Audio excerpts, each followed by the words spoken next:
Olá a todos! Então nesse vídeo nós veremos uma formalização do conceito de máquina de Turing.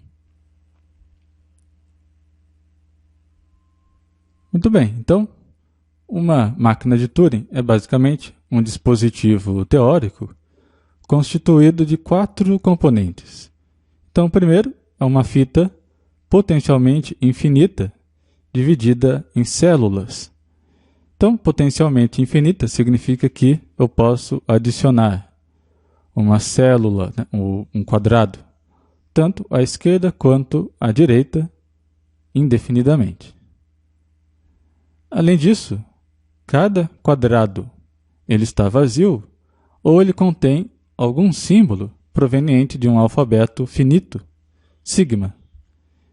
Então, cada célula, cada quadrado da fita ele estará vazio ou contém algum símbolo de um dado alfabeto pré-determinado. Também terá um cabeçote de leitura, e esse cabeçote de leitura, ele basicamente lê um determinado símbolo do quadrado, ele também pode sobrescrever esse símbolo, ou seja, ele apaga um determinado símbolo e escreve outro naquela mesma posição. E pode ainda se movimentar ou para a esquerda ou para a direita.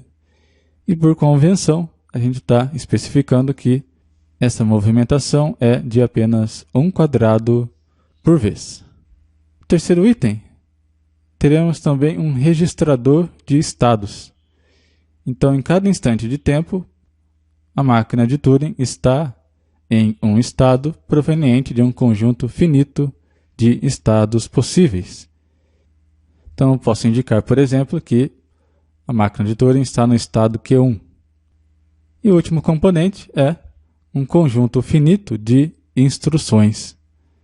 Então, veja, cada instrução é uma quádrupla da forma QI, SJ, alfa, QL.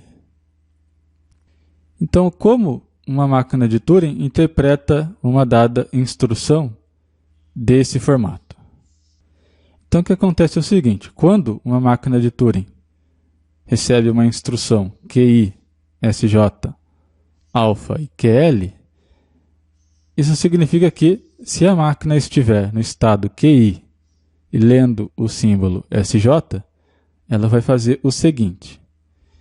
Então, se esse alfa for igual a SK, ela vai apagar o símbolo SJ e escrever o SK naquele quadrado que está sendo lido. Se esse alfa for igual a D, a letra D, então ela vai mover o cabeçote de leitura um quadrado para a direita. E da mesma maneira, se aquele alfa for igual à letra E, então ela irá mover o cabeçote de leitura um quadrado para a esquerda.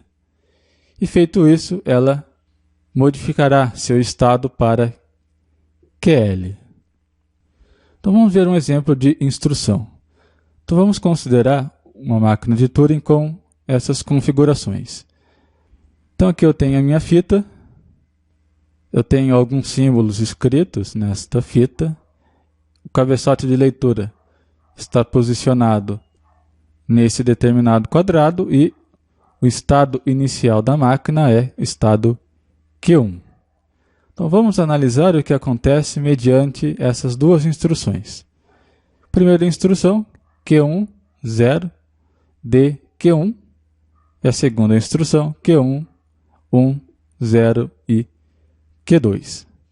Então observe que quando a máquina começar a executar, digamos assim, então ela estará no estado Q1, lendo o símbolo 0. E na lista de instruções, existe uma instrução que diz justamente o que fazer quando ela estiver no estado Q1, lendo 0. Então ela vai passar para essa primeira instrução. Então, estando no estado Q1, lendo o símbolo 0, ela vai mover o cabeçote de leitura para a direita e ir para o estado Q1, que é o mesmo estado que ela já estava. Então, muito bem. Estando no estado Q1, lendo o símbolo 0, eu vou mover o cabeçote 1 quadrado para a direita e permaneça no estado Q1. Agora a máquina está no estado Q1, lendo o símbolo 1. Então, no nosso conjunto de instruções, existe uma instrução que me diz o que fazer nesse caso, que é a instrução I2. Então, o que ela diz? Estando no estado Q1, lendo o símbolo 1, escreva o símbolo 0 e vá para o estado Q2.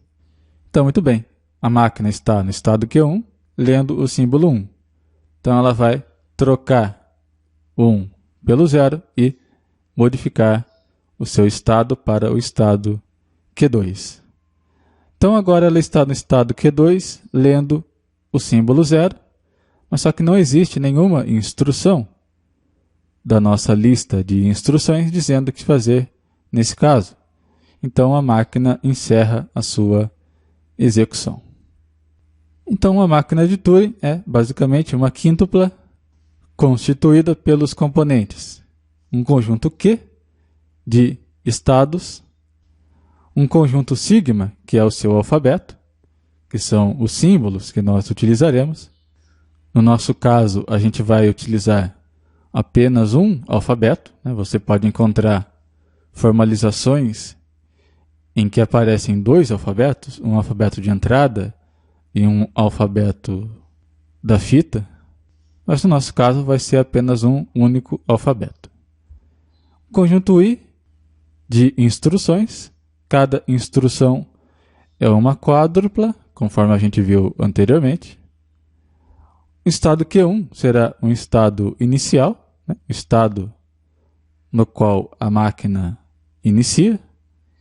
E por último, um conjunto F, que é um subconjunto do nosso conjunto Q de estados da máquina, que será um conjunto de estados finais. Então, quando a máquina atinge um desses estados finais, ela encerra a sua execução. E no nosso caso, a gente está considerando também que a máquina encerra a sua execução quando já não há mais instruções a seguir. Então, por enquanto é isso. Até o próximo episódio.